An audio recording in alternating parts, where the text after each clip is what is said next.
ಈಗ ಕಳ್ಸ್ಕೊಟ್ಟಿರೋ ರೆಡ್ ಕಲರ್ದು ಸರ್ 2008. 8 ಮಾಡಲ್. ಹೌದು ಸರ್. ಓನರ್ ಎಷ್ಟಾಗಿದ್ದಾರೆ? 2. ಡಾಕ್ಯುಮೆಂಟ್ಸ್ ರನ್ನಿಂಗ್ ಇದೆಯಾ? ಹಾಂ, ರನ್ನಿಂಗ್ ಇದೆ ಸರ್. ಗಾಡಿ ರನ್ನಿಂಗ್ ಎಷ್ಟಾಗಿದೆ? ಸರ್ 90,000 ಆಗಿದೆ. ಎಷ್ಟು? 90. ಟೈರ್ ಕಂಡೀಷನ್ ಸರ್ ಇದೆ, ಒಂದು 60% ಇದೆ. ರನ್ನಿಂಗ್ ಎಷ್ಟಾಗಿದೆ ಗಾಡಿ? 90,000 ಆಗಿದೆ ಸರ್. 90,000 ಹೊಡೆಯುತ್ತೆ.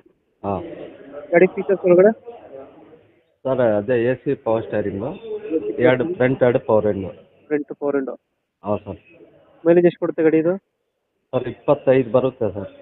25 ಬರುತ್ತಾ? ಹಾಂ, ಡೀಸೆಲ್ಲು. ಡೆಂಟು ಕ್ರಚಸ್ಸು ಏನಿಲ್ಲ ಅಲ್ಲ? ಹಾಂ, ಇಲ್ಲ ಸರ್. ಡೆಂಟು ಕ್ರಚಸ್ ಏನಿಲ್ಲ. ಇಲ್ಲ ಸರ್. ಇಂಜಿನ್ ಚೆನ್ನಾಗಿದೆಯಲ್ಲ? ಚೆನ್ನಾಗಿದೆ ಸರ್. ಲೊಕೇಶನ್ ಎಲ್ಲಿ ಗಾಡಿ ಇರೋದು? ಚಿಕ್ಕಬಳ್ಳಾಪುರ ಸರ್. ಚಿಕ್ಕಬಳ್ಳಾಪುರ. ಹಾಂ ಎಷ್ಟು ಹೇಳ್ತೀರಿ ಗಾಡಿ ರೇಟು? ಸರ್, 110. 1 ವರ್ಷ ಹೇಳ್ತಾ ಇದ್ದೀರಾ?